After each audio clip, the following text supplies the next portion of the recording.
Boa tarde, queridos irmãos e irmãs. Que a paz de Jesus continue presente neste ambiente e em todos os locais onde o amor do Cristo se faz necessário. É uma alegria inenarrável podermos estar aqui de volta à nossa casa, após períodos preocupantes que invadiram os nossos corações, mas com a graça de Deus, prosseguimos na oportunidade de servir o Cristo. O nosso tema de hoje vai versar em torno de uma passagem de Mateus, capítulo 16, versículos de 13 a 20. E se intitula com uma pergunta: quem dizem os homens que eu sou? O que eles dizem? Quando Jesus esteve em Cesareia de Filipe, ele foi até os seus discípulos e a eles lançou um questionamento: quem dizem os homens que eu sou? Uns dizem que é João Batista, respondeu um discípulo. O outro disse que alguns acham que ele é Elias. E houve aqueles que disseram que alguns diziam que era Jeremias. Jesus, então, olhando para eles, pergunta: e vós, quem dizeis que eu sou? E Simão Pedro toma a dianteira e responde: és o Cristo, o Filho do Deus vivo. Jesus, então, olha para ele e responde: bem-aventurado és tu, Pedro, porque não foi a carne nem o sangue que lhe revelou, mas meu Pai que está no céu. Jesus Cristo é o Filho de Deus vivo. Ele é o caminho, a verdade e a vida. E ninguém vai ao Pai se não for por Ele. Nesse período natalino que nós estamos atravessando, nós somos tomados de várias reflexões em torno do outro, em torno de nós, em torno da nossa relação com o outro. Nos tempos da antiguidade, nós encontramos uma festa de grandes proporções, uma festa pagã. Essa festa acontecia na Europa Ocidental e ela rendia homenagens a Apolo, deus do sol para os romanos. Essa festa iniciava em 22 de dezembro. E ela marcava o início, a chegada do inverno naquela época. Era uma festa muito bonita, porque as mulheres, elas penduravam nas suas janelas e nas suas portas frutas para que pudessem ser comidas durante o inverno. Era uma época também que as mulheres faziam peças de costura, faziam doces, faziam mimos, pães, para que elas pudessem trocar entre si durante esse período. Essa festa atraía pessoas de todas as partes até Roma, porque era uma festa muito pomposa, uma festa muito grandiosa, tão grande que ela durava 3 dias. Durante 3 dias, pessoas se aglomeravam na cidade e comiam e bebiam, e dançavam e participavam das festas nas barracas que não são de hoje. E o ponto alto daquela festa era quando, no último dia, no dia 25 de dezembro, saía a procissão com a estátua de Apolo levando o sol para se recolher. Era a apoteose, o ponto alto daquela festa. E o curioso era porque, como Roma era cheia de vomitórios, onde as pessoas comiam, colocavam para fora para comer mais. Então era uma época onde já no final daquela festa, os homens e as mulheres estavam ébrios, eles já não tinham mais consciência de si. Era uma festa de prazeres e excessos de todo tipo, tanto na comilança, como na bebedeira, como nos relacionamentos. Então era uma festa absolutamente pagã, absolutamente comprometedora do ponto de vista moral. Mas quando a igreja decidiu colocar o nascimento do Cristo, instituir uma data, ela escolheu justamente essa festa, do início do solstício de inverno, a chegada do inverno. Mas por quê? Porque tinha um motivo para isso. Era a época em que tinha mais forasteiros em Roma. Era a época que tinham pessoas de todas as partes do mundo. Era uma época famosa, que dava audiência, que dava movimento. E era aquilo que eles queriam. Então eles escolheram 25 de dezembro porque era a data apoteótica, a data máxima daquela festa, onde Roma se apinhava de pessoas e não tinha espaço para mais ninguém.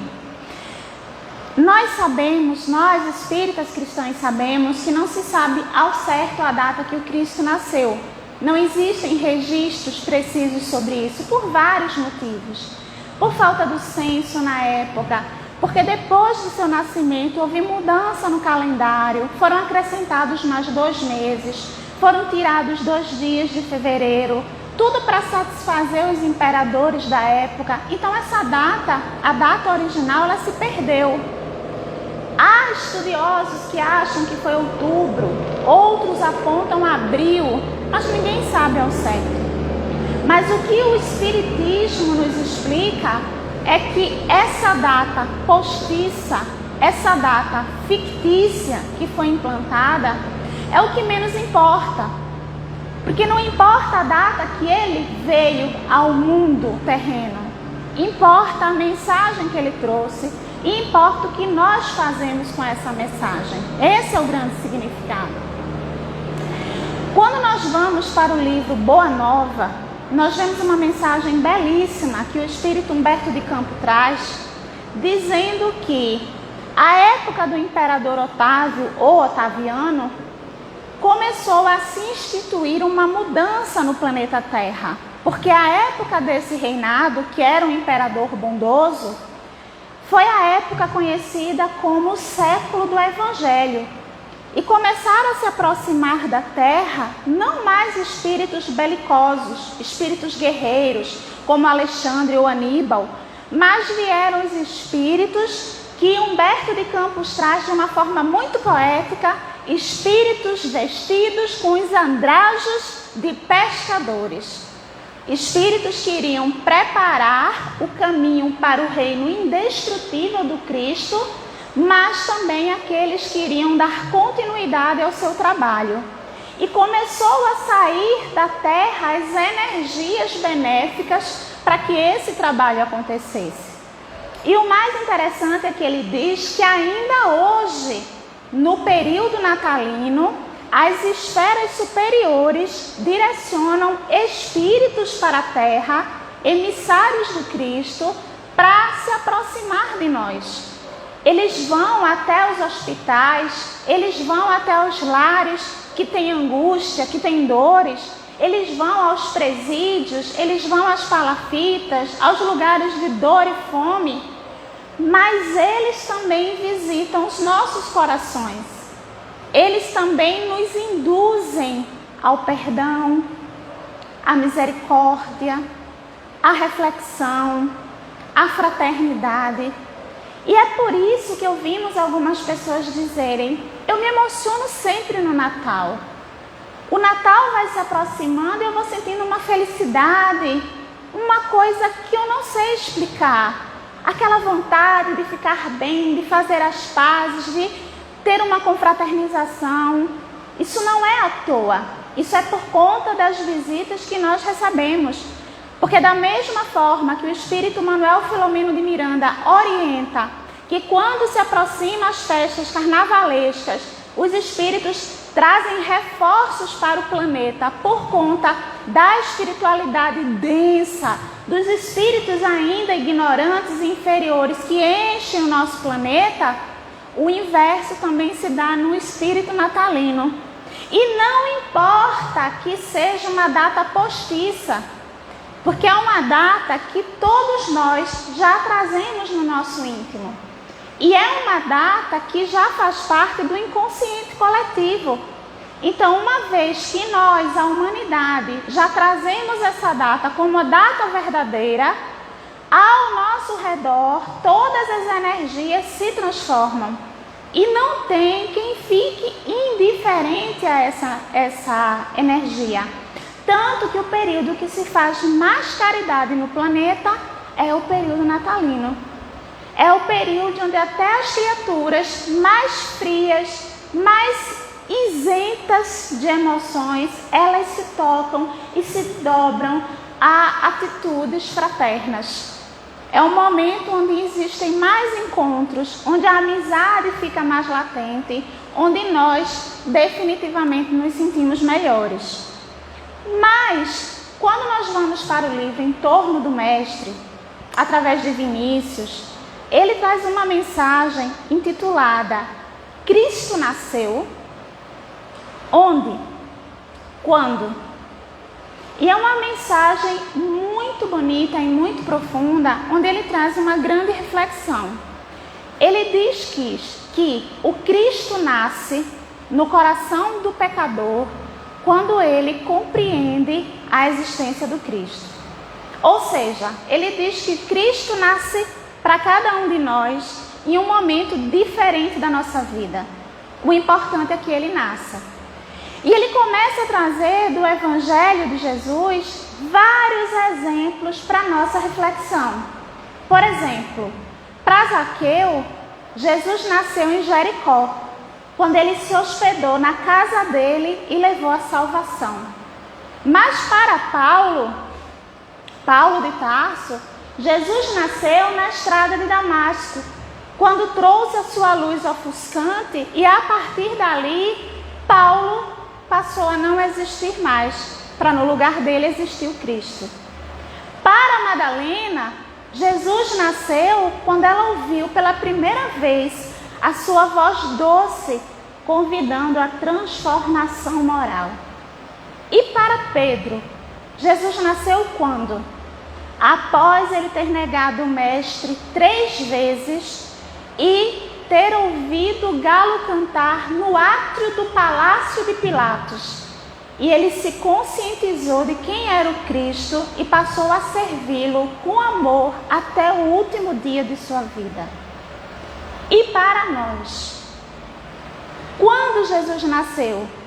Para Tomé, ele nasceu em Jerusalém, quando ele apareceu após a sua morte física, provando para Tomé que a morte não pode destruir o Filho de Deus. E a grande questão é para nós, em que momento Jesus nasceu? A primeira pergunta, será que ele já nasceu? E se nasceu, ele nasceu quando? Será que ele nasceu naquele momento de desemprego e de fome, quando a gente não tinha uma bolacha sobre a mesa? Ou será que ele nasceu numa segunda chance? Quando nós estávamos à beira do desencarne e ele disse, a hora não é agora, volta. Será que Jesus nasceu para nós no momento que nós demos à luz o nosso primeiro filho? E nós entendemos ali um fragmento do que é o amor de Deus? Ou será que Jesus nasceu na hora da partida do nosso ente mais querido, que teve que se despedir de nós pela vida verdadeira? Cada um de nós teve seu momento de encontro com Cristo. E esse momento, ele é único. Ele não pode ser compartilhado. Ele é só entre eu e o Mestre. Mas a grande reflexão que fica é, depois desse encontro, depois desse contato, será que na minha vida hoje, Cristo faz parte dela como um ser atuante, como um ser partícipe, que eu consigo trazer para mim nas minhas atitudes? Será que eu penso no Cristo quando vem aquele ímpeto de ignorância e a gente quer agredir o outro? Será que eu lembro do Cristo na hora de pedir perdão e dizer, falhei, vou consertar? Será que a gente traz o Cristo para a nossa vida quando aquela pessoa nos magoou e nós temos a oportunidade de dar uma segunda chance, já que Deus nos dá segundas, terceiras, quartas e quintas chances? No Livro dos Espíritos, na questão 625, Kardec pergunta aos espíritos: qual o ser mais perfeito que já foi trazido à Terra para nos servir de guia e modelo? E os espíritos respondem com aquela que é a resposta mais curta do livro: Jesus. Então, se ele existe para ser guia e modelo, o que é um guia? Guia é o que nos direciona. Tanto que bombeiros e pessoas de resgate, quando entram em cavernas, quando vão mergulhar, eles usam o quê? Uma corda guia. É aquela corda que vai guiá-lo para fora do ambiente, que vai levá-los em segurança. Então, se Jesus é guia, é caminho para ser seguido. Se ele é modelo, precisa ser imitado. Nós fazemos um modelo para que esse modelo seja imitado. Então, Jesus não é um objeto de culto. Não é aquele que nós devemos apenas cultuar e emitir louvores, mas aquele que a gente precisa trazer para a nossa vida para ser nosso guia e modelo e imitar os seus passos. Porque o que ele disse? Tudo que eu posso fazer, vós também podeis e muito mais. Então ele não é inalcançável. Ele pode ser inalcançável agora, nesse momento que nós estamos. Mas nossa caminhada evolutiva ela é infindável. Aquilo que a gente não conseguia antes, a gente consegue agora. Aquele nível de inferioridade que nós trazíamos hoje já é menor. Porque não existe aquela criatura que seja indiferente ao Evangelho do Cristo após conhecê-lo, após conhecer o Espiritismo, após conhecer o Cristianismo. É quando a gente para refletir e olha para a nossa vida e pensa: poxa, alguns anos atrás isso me incomodava. Hoje não me incomoda mais, a situação não mudou. Quem mudou fui eu.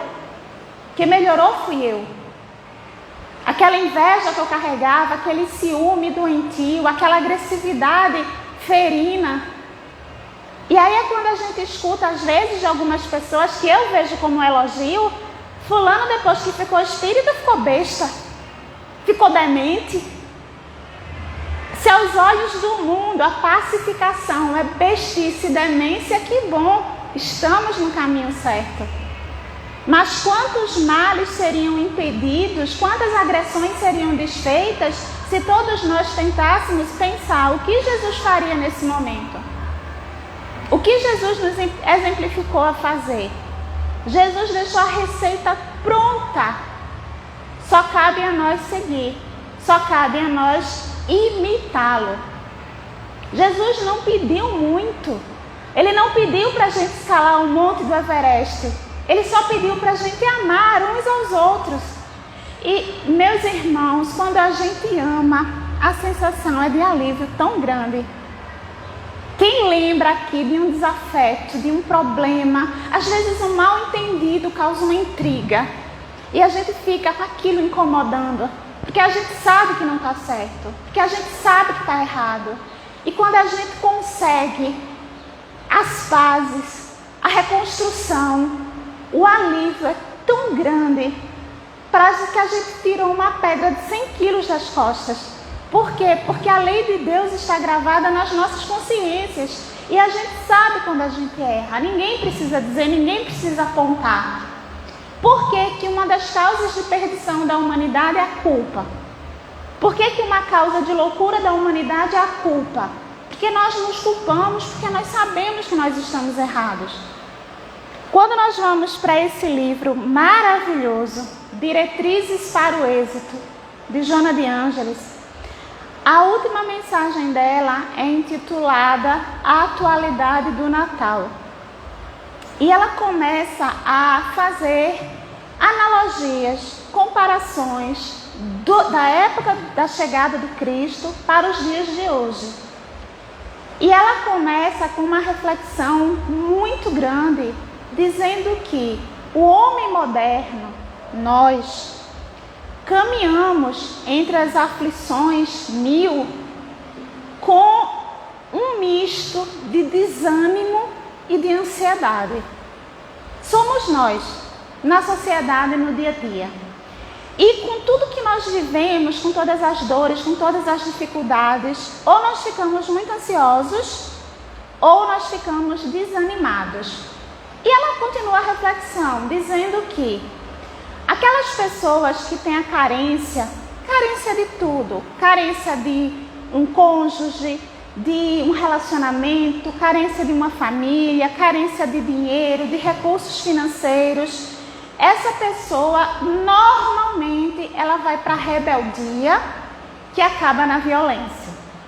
Então nós vemos muitas pessoas nos caminhos errados da vida, alegando que não tinha nada, alegando que queria construir alguma coisa, que via os outros tendo e eles sem ter, e descambam pelo caminho do erro. Mas ela diz que, por outro lado, os afortunados, aqueles que têm bastante coisas, mais do que precisam, eles já vão para o caminho do tédio, aquela pessoa, que tudo reclama, tudo está insatisfeito porque tem demais. Então vai pelo tédio ou vai para o desregramento. Então eu tenho muito e eu vou esnobar, esbanjar, usufruir ao extremo do que eu tenho. E essas pessoas descambam para os vícios, sem pensar nas consequências espirituais, e muitas vezes para a depressão e a loucura. E ela diz que quando Jesus esteve entre nós, não era muito diferente não. O pobre era muito pobre, era miserável. O rico era muito rico e indiferente. A pornografia permeava a alta sociedade. E a miséria dos esquecidos era igualzinha nos dias de hoje. Mas Jesus trouxe o canto da esperança aos ouvidos da angústia. E é muito linda essa colocação de Joana, muito poética. O canto da esperança nos ouvidos da angústia. E levou alento àqueles que precisavam. E levou consolo aos desconsolados. Levou justiça para os injustiçados. E trouxe para o mundo a amenidade, a compaixão, a leveza. Trazendo para os dias de hoje, ela diz que a tecnologia avançadíssima, apesar de diminuir dores, claro, os equipamentos tecnológicos facilitam a nossa vida. É ele que favorece o nosso trabalho, por exemplo, mas a tecnologia não aumentou a felicidade da humanidade. A tecnologia não diminuiu as dores que nós carregávamos. A tecnologia não nos supriu do que nós mais precisamos, porque ainda falta o principal, que é o amor ao próximo. Ainda falta o principal, que é o nos doar, é o compartilhar. E ela diz que neste Natal, que ele possa ser o princípio de uma reflexão muito profunda. E que reflexão seria essa? Olhar para o Cristo, para os ensinamentos dele e olhar qual é o nosso nível do estado moral. Como é que eu estou hoje? Como é que eu me encontro moralmente? E, principalmente, como é que eu deveria estar? Eu estou no nível certo? Ou deveria estar mais avançado? E trabalhar para conseguir atingir esse nível. E que a partir de hoje, desse período, dessa temporada natalina, a gente comece verdadeiramente a trabalhar em prol do nosso aperfeiçoamento moral e em prol do próximo. Porque todo o resto será trazido por consequência. E aí, se a gente parar para pensar, independente do problema que nós estejamos atravessando, quando a gente começa a intensificar energias para ajudar o outro, o nosso problema se resolve. Como que sozinho. Porque a gente tira o foco do nosso eu, coitadinho de mim, como eu sofro, como eu sou infeliz. Joana nos diz que nós sofremos que a insatisfação, a frase que ela usa é essa, a insatisfação é a tônica que vige na sociedade e nos indivíduos enquanto pessoas. A insatisfação. Então, se eu sou insatisfeito porque eu tenho insegurança, porque as amizades são falsas, porque as pessoas se aproximam de mim por interesse. Mas se eu não tenho, eu também sou insatisfeito porque eu quero ter, porque eu quero conseguir, porque fulano tem, mas eu não tenho, porque eu não tenho. Eu também sou filho de Deus, eu sou tão bonzinho. Então, ela começa a convidar-nos a substituir a insatisfação pela gratidão. E quando a gente começa a fazer isso, nós somos verdadeiramente tocados de emoção. Porque comumente nós temos mais do que nós precisamos. Comumente. Nós brigamos pelo supérfluo. Nós brigamos pela ganância. Nós brigamos pelo ego. Nós brigamos pelo egoísmo. Mas não porque nos falte o necessário. Se nós pararmos para refletir, toda a dificuldade que nós temos, todas as dores que nós sentimos, nunca está relacionada conosco e o outro. Sempre está relacionada conosco e nós mesmos. Sempre. Porque quando a gente começa a evoluir, um pouquinho que seja, a gente começa a perceber que o quadro não era tão negro como a gente pintava. E a gente começa a ter alegria nas pequenas coisas. E isso nós precisamos pensar o tempo inteiro. Sempre que vier a dor, sempre que vier o desânimo. E Jesus precisa estar dentro de nós todo o tempo, todo instante, todo momento. Não como uma coisa distante, mas como parte da nossa vida. Raul Teixeira, palestrante, escritor espírita, médium, ele diz uma coisa que eu acho bem interessante. Ele diz assim: quem cresce sem Jesus, cresce como cauda de animal, para baixo. E é verdade, porque quando a gente, por mais que nós persigamos os bens materiais, por mais que nós sejamos obstinados, determinados, trabalhadores, mas se nós não reservarmos o nosso espaço para viver o amor, o Evangelho do Cristo, é como dizem algumas pessoas que eu já ouvi, parece que não vinga. Parece que não dá certo. Você multiplica tanto as coisas, mas você é tão infeliz. Algumas pessoas que nós conhecemos, que são pessoas verdadeiramente abastadas, que têm muito dinheiro, que têm muitas posses, que você olha as redes sociais e são as pessoas mais felizes do mundo, e você olha e faz assim, como pode? Mas quando você conhece a intimidade, é tanta dor, é tanta solidão, é tanta intriga. A falta de paz, ela é tão grande, que é nessa hora que a gente faz assim: eu não troco minha bolacha creme cracker com Bellini, meu copo de café, pelo caviar do outro. Mas a gente dificilmente consegue valorizar o que a gente tem. Dificilmente a gente consegue enxergar a beleza nos momentos que são verdadeiramente belos. Quantos de nós lembra de acordar pela manhã e olhar para a pessoa que a gente ama e dizer: eu te amo. Você é importante para mim. Você faz diferença na minha vida. E a gente vive às vezes um dia após o outro sem parar para dizer isso. E quando a gente observa, a vida se despediu, porque o tempo é muito curto. E que alegria é quando a nossa dor sob o caixão não é uma dor de arrependimento. Não é aquela dor de dizer, por que eu não aproveitei? Pode ser a saudade sadia, a saudade justa, a certeza do reencontro, mas a culpa não.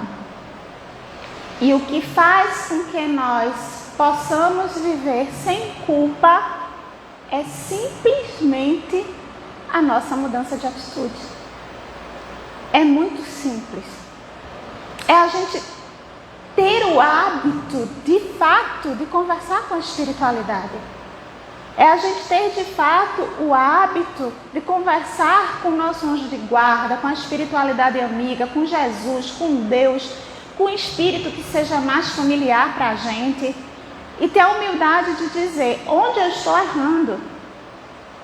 Estamos saindo de um período pandêmico muito grave, que atingiu todos nós direta ou indiretamente. Muitos dos nossos irmãos voltaram à vida verdadeira pelas portas da pandemia. Mas nós não. Nós estamos aqui. Por quê? O que ainda nós temos que fazer? Por que a nossa tarefa ainda não acabou? Será que a gente consegue acordar em oração perguntar, assim como Paulo, Senhor, o que queres que eu faça? O que eu preciso fazer ainda? Por que eu não fui? Não é porque eu sou melhor. O que será que eu tenho que fazer ainda?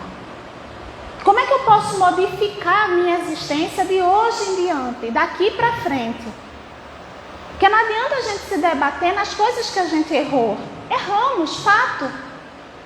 É o que nós vamos fazer a partir de agora. O que nós vamos fazer a partir de agora, é isso que vai modificar tudo. Como o Chico orientou, a gente não pode voltar e fazer um novo começo, mas a gente pode a partir de agora fazer um novo final. E que linda é a transformação. Os maiores exemplos que nós temos do Evangelho são os exemplos das pessoas que se transformaram, como Maria de Madalena. Que transformação! Que até o último de seus dias na terra viveu o amor. E falar em viver o amor, um ponto que nós gostaríamos de trazer nessa tarde, diz respeito a uma coisa que nós temos muita dificuldade de fazer, mas que é tão necessário, que chama-se o perdão. Quem somos nós, apesar de sermos filhos de Deus, para nos acharmos no direito de não perdoarmos quem tem errado conosco? Porque nós temos a vingança travestida de justiça, onde nós queremos que o outro pague até o último instante uma dor que ele nos causou. Esquecendo que a espiritualidade nos perdoa a cada dia que nós abrimos os olhos. Porque a cada noite que nós findamos, nós erramos de uma ou de outra maneira. E como nós nos sentimos no direito de não perdoar? E tem uma mensagem que ela casa muito bem com o período natalino, está em um dos CDs, né? Na época eram CDs, num dos módulos do Momento Espírita, que traz uma passagem muito linda, onde no período natalino haviam 2 homens que estavam no trem. Na Europa é muito comum você ir de um país a outro do trem. E aquele homem que sentou-se era um psicólogo, um estudioso, um cristão. E ele senta, pega seu livro para ler, mas quando ele olha na sua frente tem um outro homem. Mas aquele homem não parecia pacificado, aquele homem não parecia feliz, aquele homem não parecia que estava vivendo o Natal. Então aquele outro, sabendo que o nosso dever máximo deve ser ajudar o próximo, ele abdicou de ler o seu livro e começou a tentar conversar com aquele outro homem. E perguntou, qual é o seu nome? Para onde você vai? Belíssima paisagem no inverno, não é tudo branco de neve? E o homem respondia com monossílabos, sim, não. E ele percebeu que ele mexia as mãos e que ele estava nervoso e que ele estalava os dedos.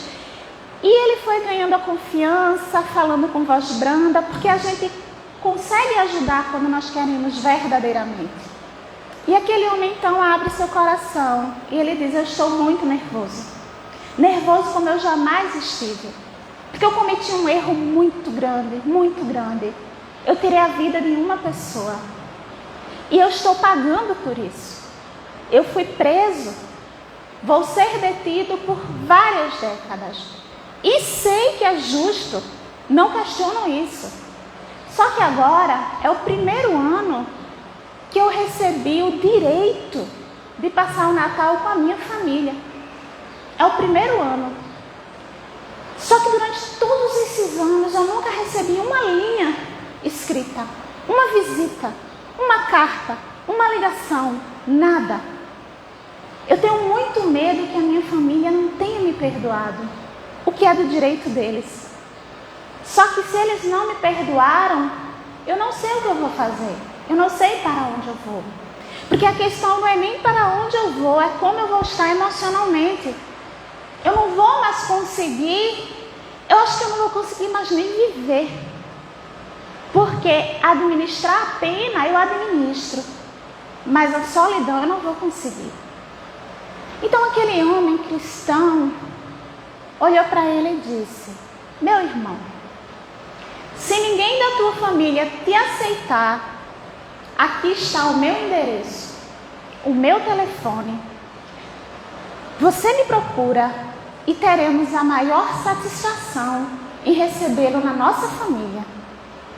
Porque Jesus não abandonou nenhuma de suas ovelhas.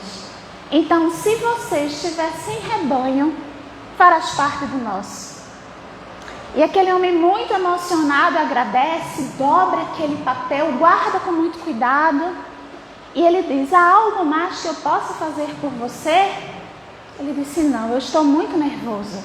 Porque a última carta que eu escrevi para minha família, em meados de outubro, foi com um aviso. Para que eu não tivesse a dor de bater na minha porta e ser expulso, ou que não olhassem para mim. Perto de casa existe uma árvore muito frondosa. E eu pedi: se vocês me perdoarem, e se eu puder entrar em casa, faça um laço branco naquela árvore. Eu vou ver da janela do trem, vou descer e vou correr ao abraço de vocês. Mas se eu passar e não tiver nenhum laço, eu nem desço na plataforma. Eu vou direto e sabe Deus o que será de mim. E aquele homem, vendo aquele nervosismo, ele diz: fique calmo, eu vou olhar pela janela. E se a árvore não tiver laços, eu lhe direi, e você já vai comigo. Mas se ela estiver com laço, eu lhe avisarei para que você desça e vá ao encontro de quem você ama. E dali em diante o homem tentou conversar sobre outras coisas, falar do Evangelho de Jesus, tornar a viagem daquele homem menos penosa possível. E então, ao se aproximar do local da árvore, aquele homem olha e diz: estou vendo a árvore. E ele fala: e ela não tem um laço branco. E quando aquele homem transparece no seu rosto a tristeza que nós sentimos quando não somos perdoados, o outro homem complementa: ela está cheia de laços brancos. Ela está carregada de laços brancos. Não é só o perdão que eles estão dizendo, é o amor, é o bem-vindo, é o te esperamos, é o recomeço. Então, irmãos, que essa mensagem sirva para tocar os nossos corações endurecidos. Não somos ninguém para não concedermos o dom do perdão. Perdoemos assim como queremos ser perdoados.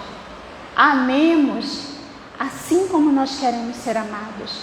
E que essa reflexão faça parte do nosso dia, todos os dias que nós estivermos encarnados.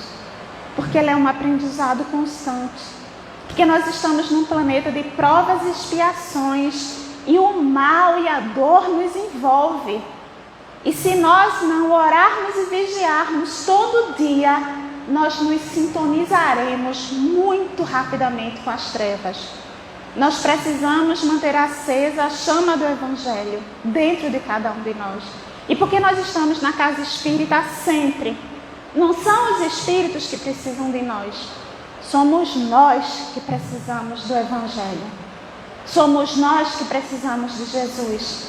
Porque sozinhos nós somos muito fracos, muito pequenos. Mas quando nós nos unimos em torno do Evangelho, como feixe de varas, aí ninguém nos quebra. E como disse Jesus, quando houver 2 ou mais reunidos em meu nome, aí eu estarei. Não é a simplicidade nem o luxo.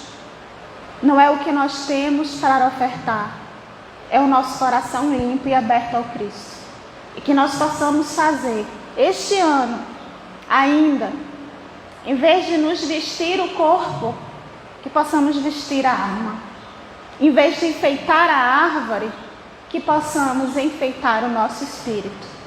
A troca de mimos, a ceia, buscar o conforto na nossa família, esse não é o problema.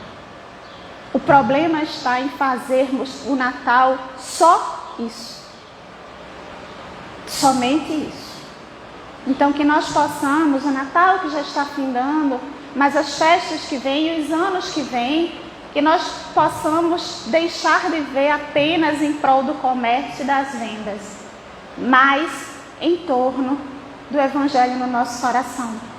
E que esse seja o começo de uma transformação muito grande que vai verdadeiramente transformar o nosso planeta. Porque quando a Terra se tornar um planeta de regeneração, não terá mudanças climáticas e geológicas. Seremos nós que podemos começar a transformação desde já. Muito obrigada e muita paz para todos.